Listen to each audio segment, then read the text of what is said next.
Olá, paz do Senhor a todos.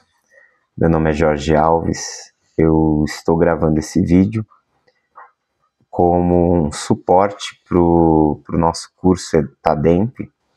Nós estamos na disciplina de Introdução ao Novo Testamento e essas aulas elas vão servir como um apoio para as aulas passadas e também para que você tenha como material de pesquisa referente ao que nós já estamos estudando, que nós já estamos vendo aqui durante o nosso curso. Vale lembrar que nós estamos usando este livro, Introdução ao Novo Testamento.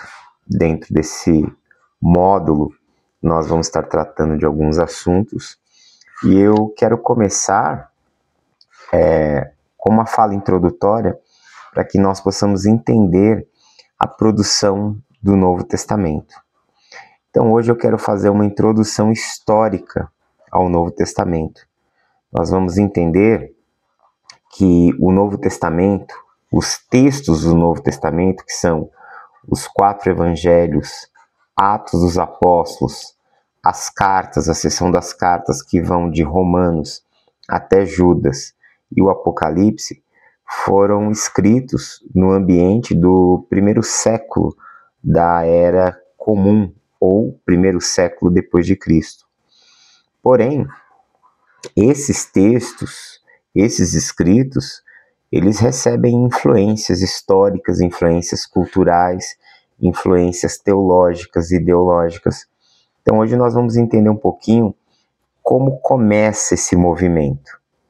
Nós precisamos primeiramente lembrar que o Jesus ele nasce e vive no período do judaísmo do Segundo Templo. Provavelmente, se você já assistiu, já fez a aula ou já assistiu algum vídeo ou aula sobre o período interbíblico, você vai saber um pouquinho sobre esse assunto. Mas eu vou estar retomando todo esse processo histórico para que a gente possa ter uma clareza maior de raciocínio para poder entender como se desenvolveu o Novo Testamento. Então a gente precisa voltar um pouquinho no tempo, ali para o século V a.C., quando se dá o retorno do povo judeu do exílio na Babilônia. Por volta do ano 586 a.C., o povo judeu sofreu uma invasão pelo Império Babilônio. Esse império ele destruiu Jerusalém, Judá, e destruiu o templo, destruiu a casa real. Milhares de judeus foram mortos, assassinados, e uma parte foi levada para o cativeiro.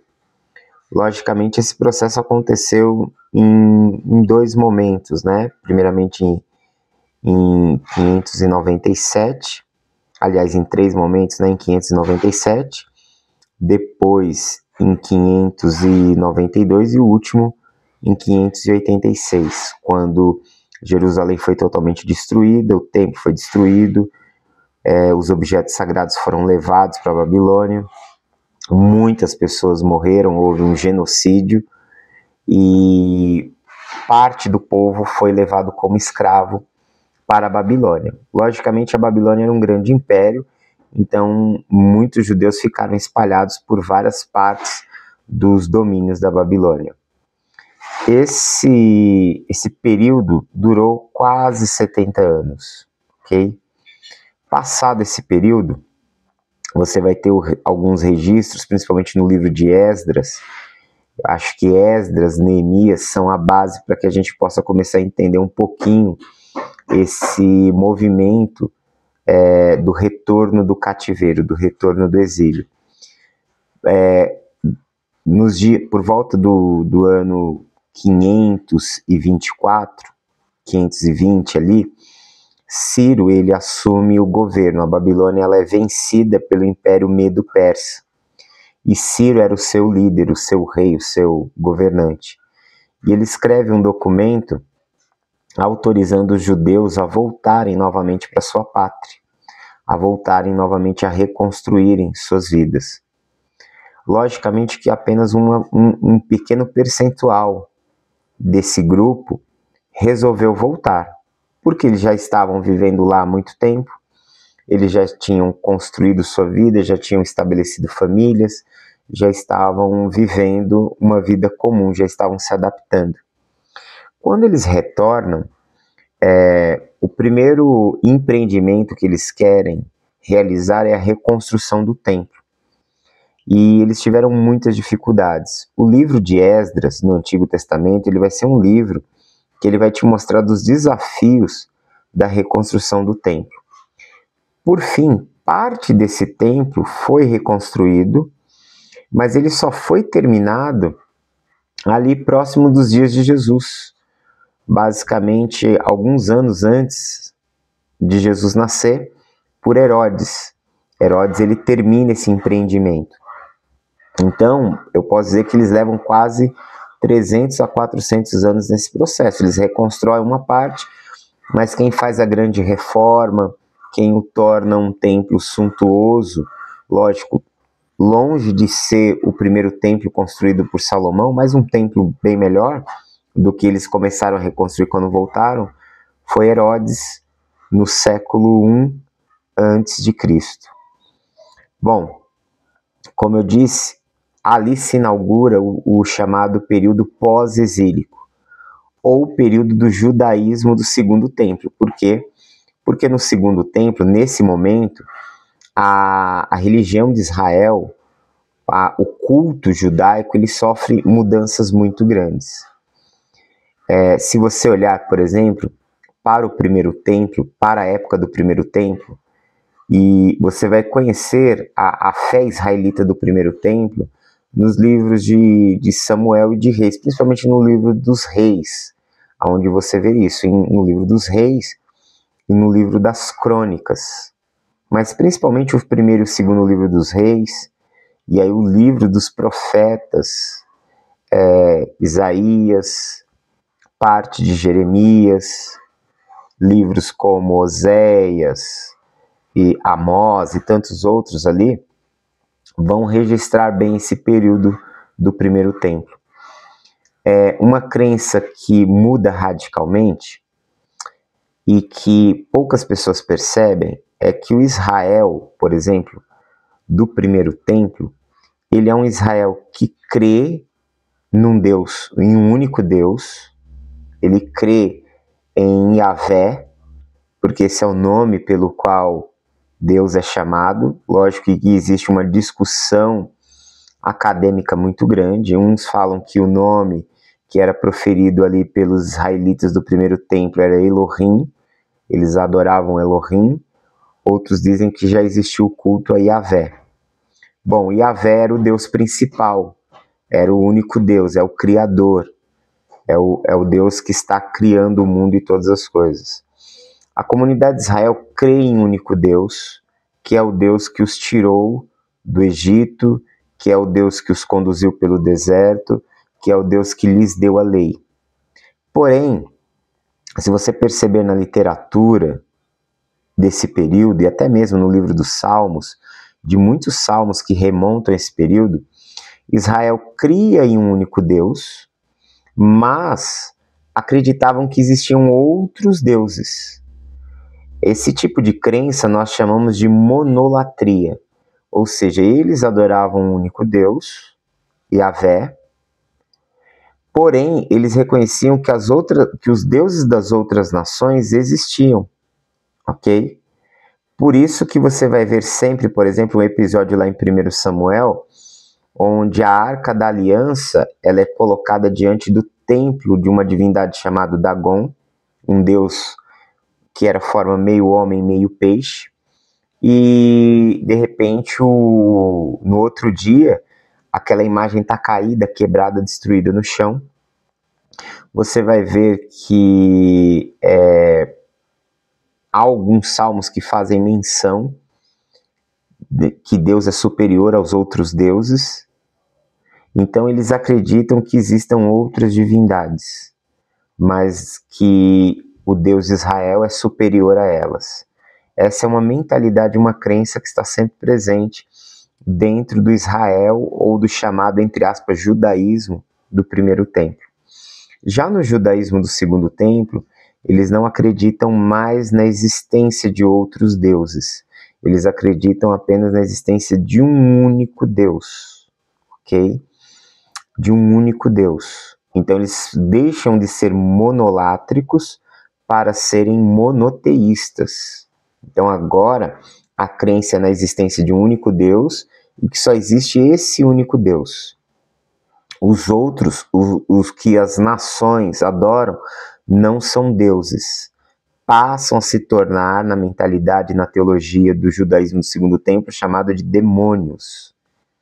Você pode ver que o Antigo Testamento, ele não é um texto que tem a aparição de demônios como no Novo Testamento. Por quê?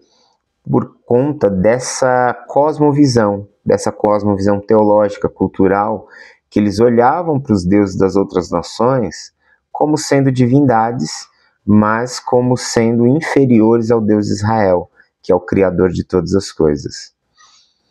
Já quando eles voltam do cativeiro, eles perdem essa concepção. E entendem que só existe um único Deus, que é Yahvé, okay? Que é o Criador dos céus e da terra. Quando Jesus nasce, quando Jesus entra na história humana, ele vive dentro dessa sociedade, dentro desse judaísmo que é monoteísta, ok? Então, o judaísmo do segundo templo, ele tem diferenças teológicas muito grandes em relação ao judaísmo do primeiro templo. O primeiro deles é a questão do monoteísmo versus monolatria. A segunda situação que vai ser apresentada é que o judaísmo do segundo templo, ele considera a existência de demônios, de forças espirituais do mal. É por isso que você vai ver, por exemplo, no texto de Zacarias, dizendo que Satanás, ele aparece, que Satã, ele tenta trazer uma espécie de vergonha ao sacerdote Josué. Porque o texto de Zacarias já é um texto pós-exílico.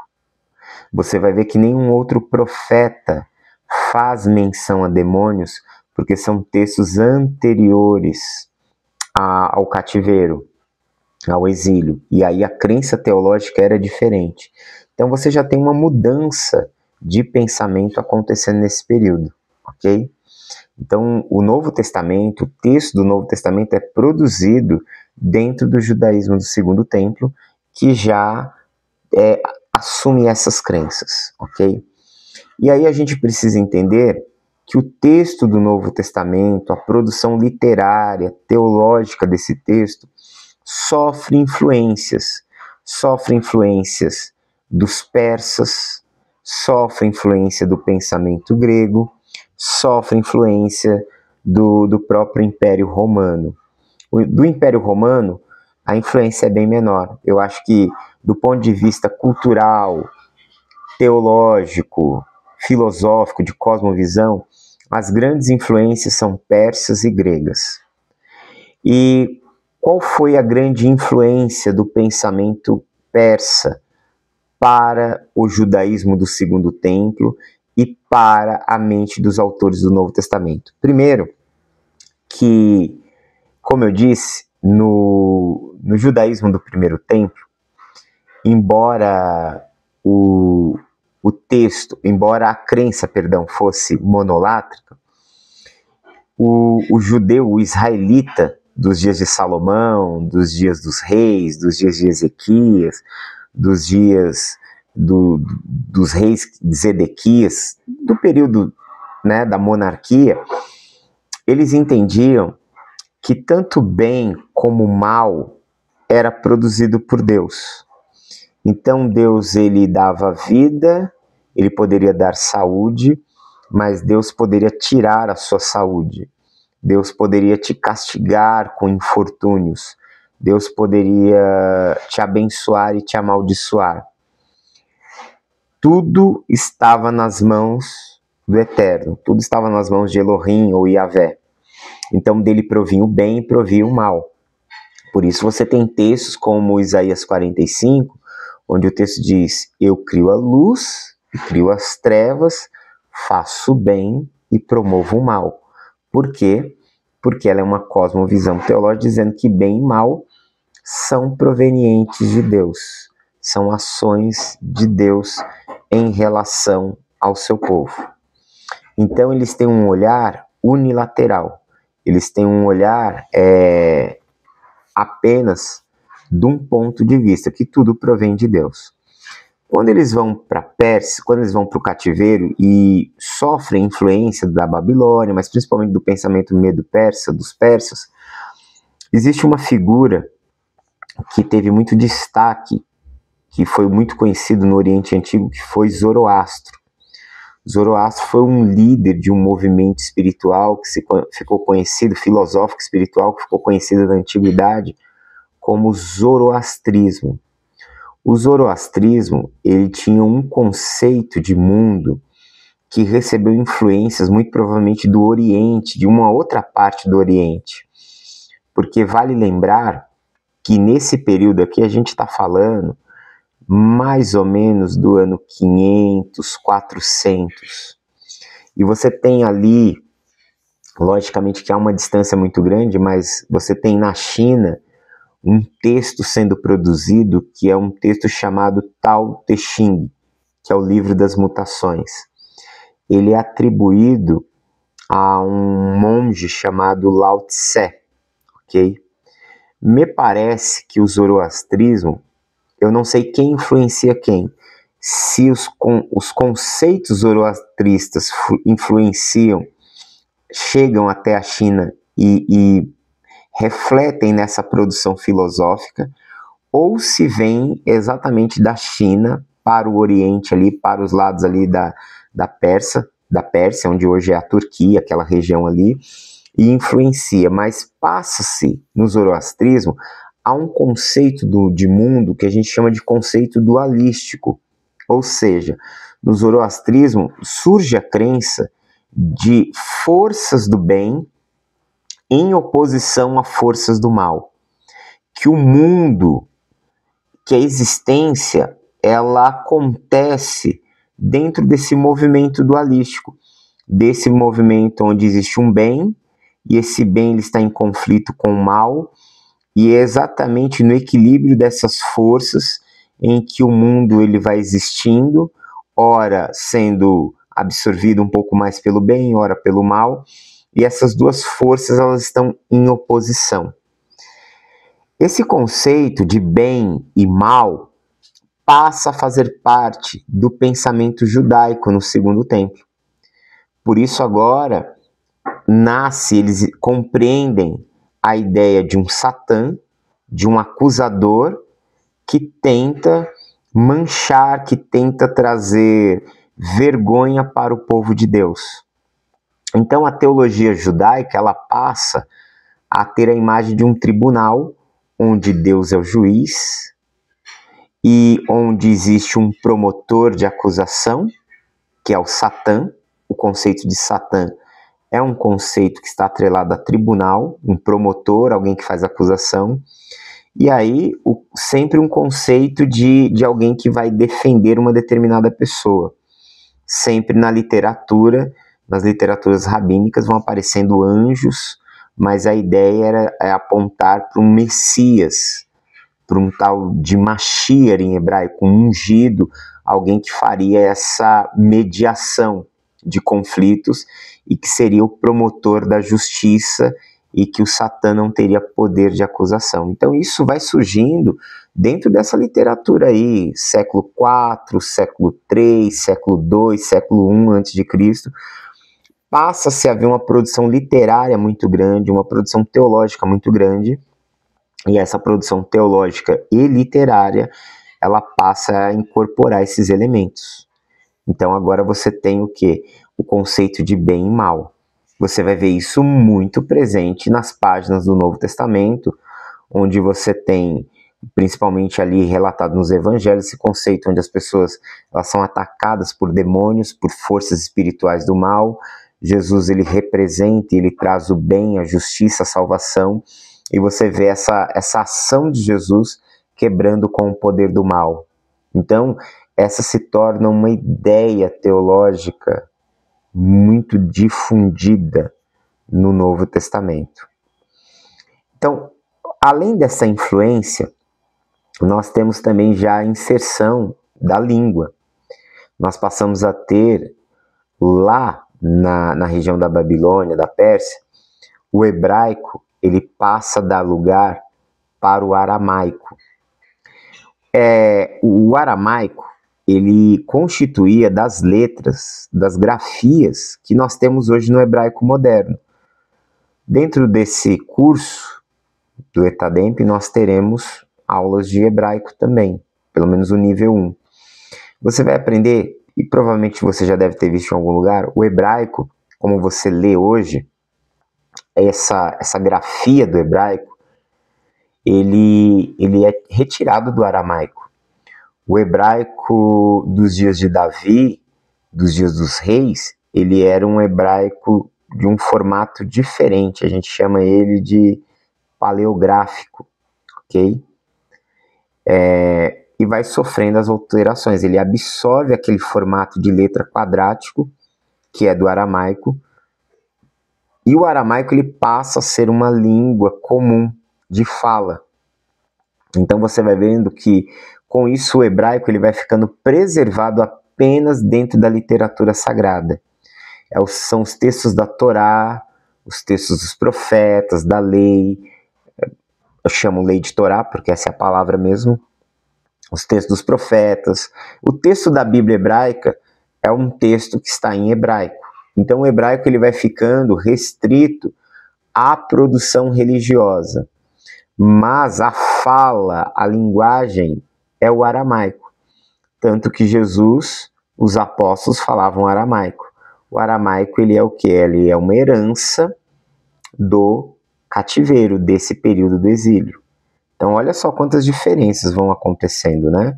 O aramaico, o conceito de dualismo, bem versus mal, o conceito de monoteísmo, só existe um único Deus, não existe mais nenhum outro Deus fora Yahvé. Então vai havendo todas essas mudanças. Com isso também, logo depois do Império Persa, começa a ascensão do Império Grego, através de Alexandre Magno, ou Alexandre o Grande, como alguns queiram, e aí o domínio grego ele se estende pelo mundo da antiguidade. E as influências do pensamento grego se tornam notórias em quê? Na filosofia, na língua, na cultura. Inclusive, a própria comunidade de Israel sofre uma profunda influência do pensamento grego. O pensamento grego ele afeta de uma forma tão intensa a mentalidade israelita, a mentalidade judaica, que eles passam a olhar para o mundo com base nos conceitos da filosofia. Então, a filosofia, elementos da filosofia passam a fazer parte da produção e do pensamento dos escritores no Novo Testamento. Existe uma influência filosófica, uma influência linguística presente no texto. Você vai ver que o texto do Novo Testamento ele não é escrito nem em hebraico, que é a língua do texto do Antigo Testamento, ele não é escrito em aramaico, que é a língua do judaísmo do Segundo Templo, do período pós-exílico. Não, o texto do Novo Testamento ele é escrito em grego koiné, um grego comum, um grego popular, que passa a ser o grego adotado pelo mundo daquela época por conta do domínio do Alexandre, entendeu? E aí, reforça esse conceito de bem versus mal, que já estava ali também presente na filosofia grega, de certa forma. Começa a surgir esse conceito de um outro mundo, esse conceito de um mundo vindouro. Isso o judaísmo começa a absorver da filosofia grega, de uma outra realidade. que isso é influência do platonismo, de Platão, passa a absorver o conceito de logos. O quarto evangelho, o evangelho de João, ele é construído exatamente sob esse conceito do logos. Tem um vídeo aqui no meu canal de uma aula minha onde eu faço uma exegese exatamente do que é o logos no evangelho de João, capítulo 1, verso 1. Esse conceito de logos, como a filosofia pensa, como os autores do Novo Testamento trataram com esse texto, com essa palavra. Então algumas palavras vão ganhando forma, vão ganhando sentido. Então você vai vendo que a influência grega ela está presente na produção do texto do Novo Testamento. E aí você vai percebendo o quê? Que quando nós chegamos no Novo Testamento, você tem influências judaicas, você tem influências judaicas antigas, você tem uma influência judaica muito maior do período do Segundo Templo, você tem influências persas, você tem influências gregas. Ainda temos uma certa influência romana, do Império Romano, mas já não é na produção, já é no ambiente de mundo onde o Novo Testamento ele acontece, porque Roma, quando ele vem e domina o cenário, ele estabelece a chamada Pax Romana, que era uma paz por meio da imposição da força armada, mas Roma contribuiu com a construção de estradas, Roma acelera e fortalece esse processo de universalidade, de um mundo mais conectado. Começa pelo Império Grego e finaliza no Romano, uma espécie de, entre aspas, né, meio que uma globalização do mundo antigo, onde uma língua só ela começa a ser priorizada, que é o grego, é a língua do comércio, é a língua da produção literária daqueles dias. Tem as influências romanas que eles constroem várias estradas, e são essas estradas mesmos que os apóstolos vão se utilizar delas e os discípulos para levar o evangelho pelo mundo à parte. É só você olhar para as viagens missionárias do apóstolo Paulo, que estão registradas na segunda metade do livro de Atos, ou seja, a partir do capítulo 13 até o 28 de Atos dos Apóstolos. Você vai ver como Paulo ele faz as suas viagens e como são rotas marítimas já estabelecidas pelos romanos, pelos gregos, como muitas vezes ele vai parar num tribunal romano, como ele vai chegar na cidade de Roma, que se torna o centro do império naqueles dias. Então, esse é o mundo em que o Novo Testamento está sendo produzido. Vale lembrar também que nesse período, por volta do século II, você tem a própria tradução do texto da Bíblia hebraica para o grego. Ou seja, você tem o texto, primeiramente foi feito com o texto da Torá, que são 5 livros de Moisés, Gênesis, Êxodo, Levítico, Números e Deuteronômio, foram traduzidos para o grego, para que se tornasse uma obra que estivesse na Biblioteca de Alexandria. Foi a pedido do príncipe, né, do governador de Alexandria, para a comunidade judaica a produção desse texto. Eles produziram. Esse texto é chamado de Septuaginta, ou a versão dos 70. Por quê? Porque a tradição judaica diz que 72 sábios, sendo 6 de cada tribo, trabalharam na produção dessa tradução. É uma tradução muito boa, muito bem estabelecida. Mais tarde foi feita uma tradução do restante, dos profetas, dos livros históricos, dos salmos, dos escritos. Essa outra tradução já não ficou tão boa.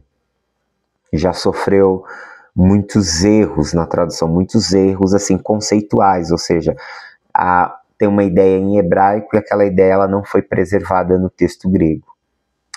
Vale lembrar que quando os autores do Novo Testamento fazem alusão ao texto do Antigo Testamento, não é o texto em hebraico, ok? É o texto da Septuaginta. Quando Mateus está lá citando, para que se cumprisse o que foi dito por intermédio do profeta tal, para que se cumprisse o que foi dito tal, ele faz uma alusão ao texto do Antigo Testamento. Ele não está fazendo uma alusão ao texto hebraico, ele está fazendo uma alusão ao texto da Septuaginta, um texto grego. Um exemplo claro, eu vou até ler aqui para vocês, ó, fazer uma comparação rápida. Lucas, lá no capítulo 4, se você for ver, vai relatar um episódio de Jesus na sinagoga. Quando Jesus entra na sinagoga, vou ler aqui para vocês. Deixa eu ver aqui. Vou ler a partir do verso 14. Lucas, capítulo 4, verso 14, diz assim: Então Jesus, no poder do Espírito, regressou para a Galileia, e a sua fama correu por toda a circunvizinhança. Verso 15, ensinava nas sinagogas, sendo glorificado por todos. Verso 16, indo para Nazaré, onde fora criado, entrou num sábado na sinagoga, segundo o seu costume, e levantou-se para ler. Então lhe deram o livro do profeta Isaías, e abrindo o livro, achou o lugar onde está escrito. Aí o verso 18 vai fazer uma citação aqui de Isaías 61, verso 1 e 2. Olha só o que diz. Lucas 4, 18 vai dizer: O Espírito do Senhor está sobre mim, pelo que me ungiu para evangelizar aos pobres, enviou-me para proclamar libertação aos cativos, restauração da vista aos cegos, para pôr em liberdade os oprimidos e apregoar o ano aceitável do Senhor.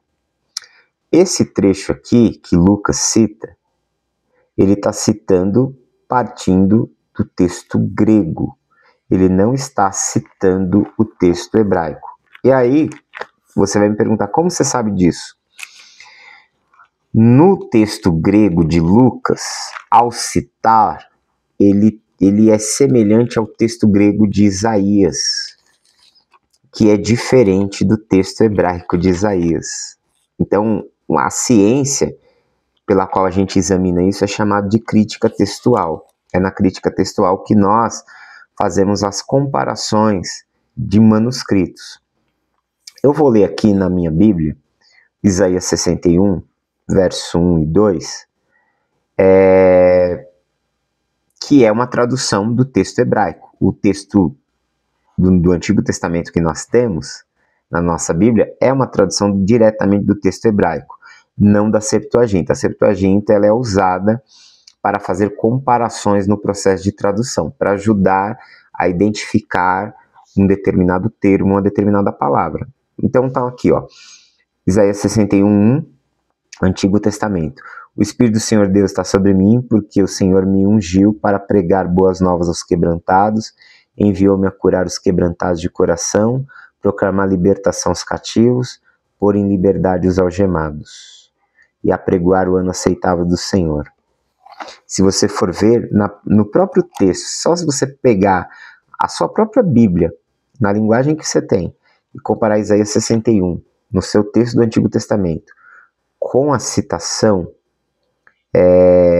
do Novo, você vai ver que tem diferenças. Tem diferenças, algumas nuances diferentes. Com isso você vai vendo, e não só partindo de Lucas, partindo de todas as citações basicamente do Antigo Testamento feito no Novo, quando os autores do Novo Testamento citam passagens do Antigo Testamento, eles não estão usando o texto da Bíblia hebraica, eles estão usando o texto da Septuaginta, da tradução grega, ok? Do Antigo Testamento. Então você vai ver como o grego, tanto como língua, tanto como os conceitos filosóficos, que a gente chama de cosmovisão, a maneira de enxergar, influencia a escrita da produção do Novo Testamento. Sem contar que, ainda assim, nós temos literaturas que foram circulando ali após estar fechado o cânon da Bíblia hebraica, porque o texto do Antigo Testamento, ele se torna oficial com os livros que tem por volta do 4º século. há alguns historiadores, comentaristas, eruditos que defendem, e a própria tradição judaica defende, que Esdras, o que tem um livro na Bíblia, o Esdras ele foi o responsável por fazer o fechamento do cânon, foi nos dias dele. Ele era um escriba de origem sacerdotal e que ele foi responsável pela formulação do fechamento desse material.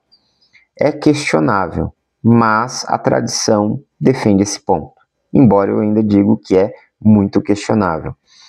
Você vai ter, e por que eu falo que é questionável?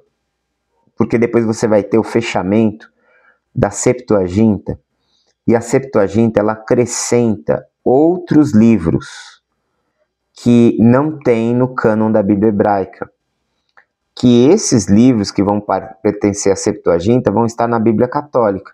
O livro de Tobias, 1º e 2º Macabeus, Judite, o livro de Eclesiástico, o livro de Sabedoria, o livro de Baruque, um versículo a mais dentro de Esther, basicamente quase 2 capítulos a mais no livro de Daniel. Eles fazem parte da Septuaginta, porque a Septuaginta ela foi terminada muito mais tarde. E então a gente tem, muitas vezes, nas falas do Novo Testamento, influência dessas obras, dessas literaturas. Você tem influência de literaturas que não entraram em nenhum cânon, como o livro de Enoque, que entende que era um livro que já circulava e já era muito conhecido no 1º século nos círculos judaicos, a tal ponto do livro da Carta de Judas fazer uma citação direta, um copia e cola de uma frase do que está no livro de Enoque. Eu vou ler aqui para vocês, para que vocês vejam.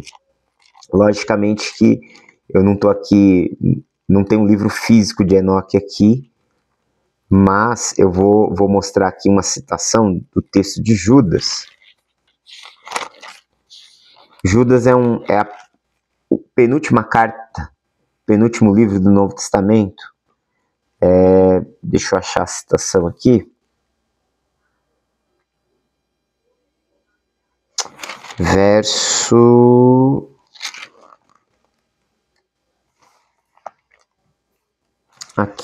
6. Verso 6. Eu vou ler o verso 5 só para a gente ter um entendimento melhor, mas é o verso 6. O verso 5 diz assim: quero, pois, lembrar-vos, embora já estáis cientes de tudo uma vez por todas, que o Senhor, tendo libertado um povo, tirando da terra do Egito, destruiu depois os que não creram. Verso 6. E há anjos que não guardaram seu estado original, mas abandonaram o seu próprio domínio. Ele tem guardado sob trevas em algemas eternas para o juízo do grande dia. Esse texto aqui é uma leitura que está no livro de Enoque, ok? O livro de Enoque fala exatamente sobre essa situação desses anjos que não guardaram seu estado original, que se casaram com as mulheres humanas e geraram os chamados seres caídos, ou nefilins, ok? Isso é uma literatura apócrifa, é o livro de Enoque. Se você ler a segunda carta de Pedro, vamos lá, 2 Pedro 2, capítulo 2, 2 Pedro 2, verso 4, olha o que vai dizer.